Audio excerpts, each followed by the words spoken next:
স্বাগতম বন্ধুরা, আজকে আমরা খুবই কনফিউজিং একটা জিনিস সম্পর্কে জানবো, সেটা হলো ফটোশপের লেয়ার মাস্কিং। আমরা ফটোশপে যারা কাজ করি, ফটোশপের সাথে টুকটাক পরিচিত, তারা নিশ্চয়ই জানি লেয়ার মাস্কিং এই জিনিসটা কতটা কনফিউজিং। তো লেয়ার মাস্কিংকে যদি আমরা রিয়েল ওয়ার্ল্ডে একটু তুলনা করি, রিয়েল ওয়ার্ল্ডে যে জিনিসগুলো রয়েছে, রিয়েল ওয়ার্ল্ডে আমরা মাস্ক যে পরি, যারা সার্জন রয়েছে তারা মাস্ক পরে, অনেক সময় আমরা রাস্তাঘাটে যখন বের হই, দূষিত বাতাস যাতে আমাদের নাকে না লাগে এর জন্য আমরা মাস্ক পরি। তখন যেটা করে, আমরা যখন মাস্কটি পরি, যে অংশে আমরা মাস্কটি পরেছি আমাদের মুখের যে অংশ সেটা কিন্তু ঢেকে রাখে।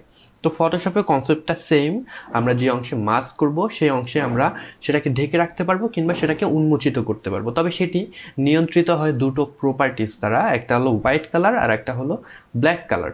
আমরা যদি কোনো ছবিতে মাস্ক করি এবং সেখানে যদি ব্ল্যাক কালার পেইন্ট করি, তাহলে যেটা হবে সেটা সেই অংশটাকে ঢেকে দেবে বা ইনভিজিবল করে দেবে বা ট্রান্সপারেন্ট করে দেবে। এবং যদি আমরা হোয়াইট কালারকে পেইন্ট করি, তাহলে যেটা করবে সেই জায়গাটা কিন্তু উন্মোচিত হবে, সেই জায়গাটা আমরা দেখতে পারবো। তো ইংরেজিতে একটা কথা আছে, white reveals and black seals, বা black seals and white reveals. এই জিনিসটা যদি আপনি মনে রাখেন, তাহলে আপনার কিন্তু আর কোনো ধরনের কনফিউশন কখনোই থাকবে না।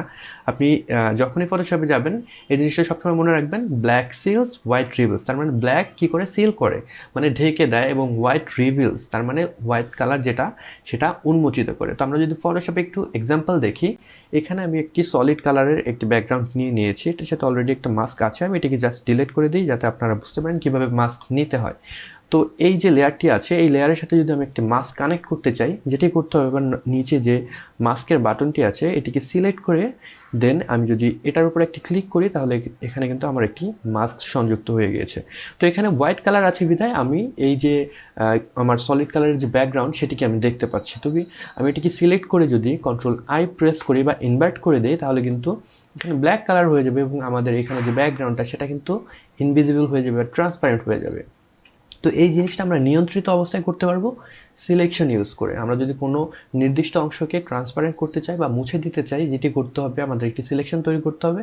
এখান থেকে আমি যদি এলিপ্টিক্যাল মার্কিউ টুল রয়েছে সেটিকে সিলেক্ট করি এবং জাস্ট একটি আমি রাউন্ডেড শেপের সিলেকশন তৈরি করি।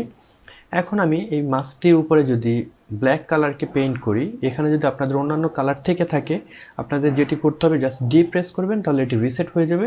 দেন এক্স প্রেস করে এটিকে টগল করতে পারবেন। তো ব্ল্যাক কালার আমি সিলেক্ট করে জাস্ট এখানে যদি পেইন্ট করি, তাহলে যেটি দেখতে পাচ্ছেন আমার এই অংশ কিন্তু ট্রান্সপারেন্ট হয়ে যাচ্ছে।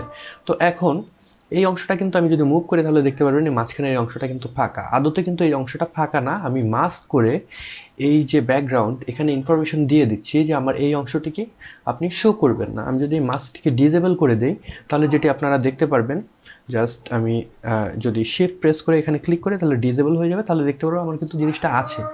আবার যদি এনেবল করে দিই, তাহলে দেখতে পারবো আমার এই অংশটা ট্রান্সপারেন্ট আছে। তার মানে মাস্কের ইনফরমেশন এই লেয়ারে গিয়ে বলছে যে এই অংশটা যেন আমি না শো করি বা এটিকে যেন হাইড করে দিই।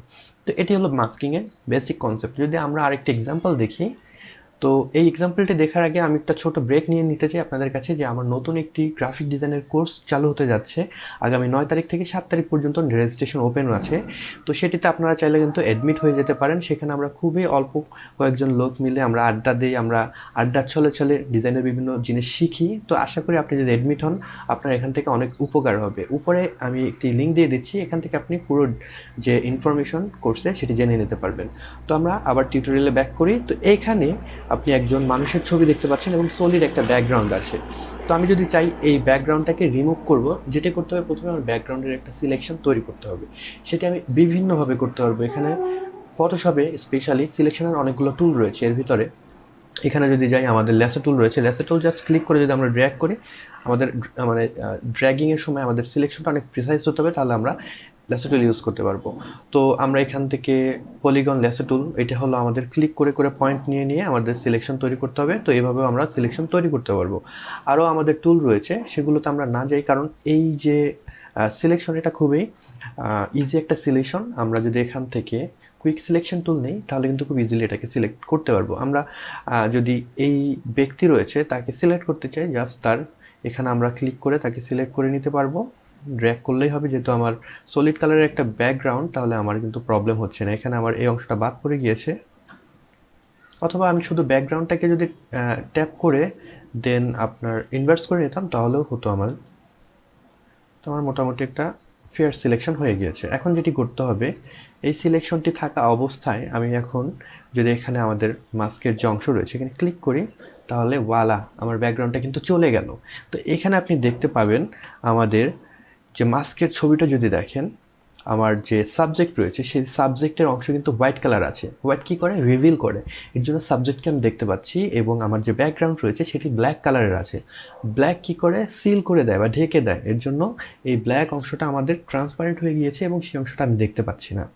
তো এই ছিল মাস্কিংয়ের বেসিক কনসেপ্ট। আশা করি আপনাদের ভিডিওটি ভালো লেগেছে। যদি ভালো লেগে থাকে তাহলে অবশ্যই ভিডিওটি লাইক করবেন এবং কমেন্ট বক্সে আপনাদের মতামত জানাবেন, এবং এই চ্যানেলে আপনি নতুন হয়ে থাকলে সাবস্ক্রাইব করে রাখবেন। I catch you guys on the next one. Until then, good bye.